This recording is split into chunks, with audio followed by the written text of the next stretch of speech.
Hey guys, what's going on? This video, we're going to be talking a little bit more about variables and just clarifying two parts of the variable creation process. There's initialization and declaration, and we're going to be talking about why that matters and what the differences are. But before we dive in, I just wanted to give a special shout out to our sponsor, Monday.com.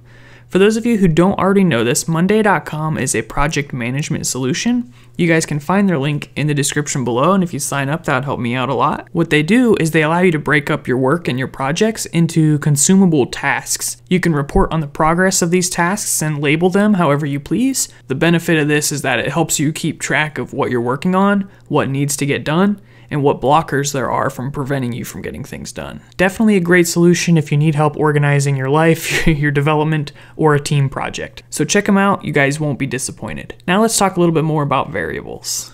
Alright, so when we create a variable, the pieces that it requires is the data type, and that's what we're going to be talking about in the next video.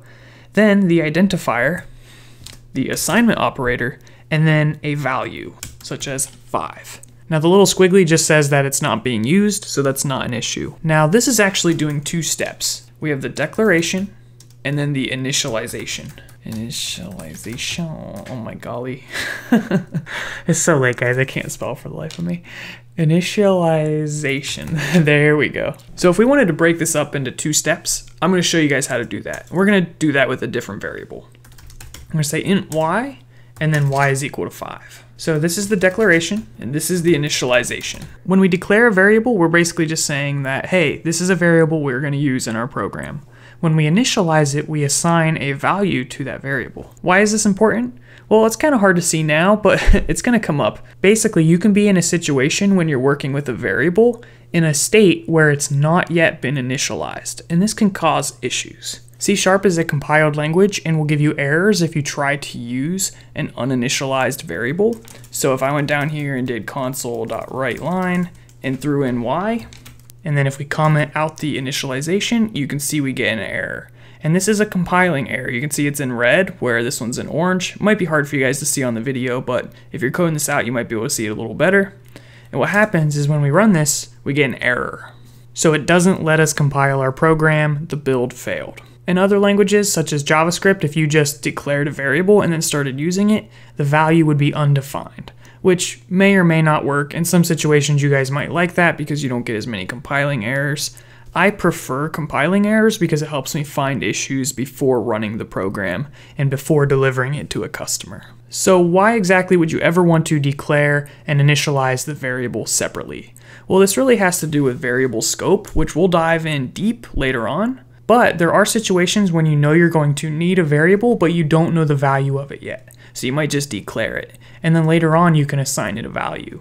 Later on we'll talk about if statements, but you might see a scenario where you assign a value in another block of code. Then outside of this block of code, the value of y will still be 5. If you were to declare y inside of the if here, then outside of here it wouldn't exist. So that's the primary reason. Don't worry about it too much. It'll come really clearly once we get into scoping later on.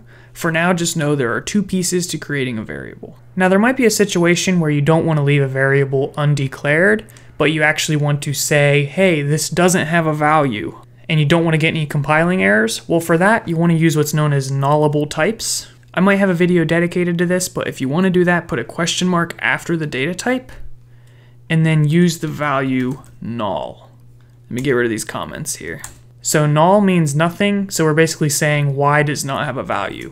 But the benefit to this is that it'll let us put it in the console. So when we run this, we get a warning, which is in yellow, very hard to see, but the compilation is successful. So that is a brief intro to nullable types. We might get into those later on, but that's all I got for you guys in this video. Hopefully that helped you understand variables just a tad bit more.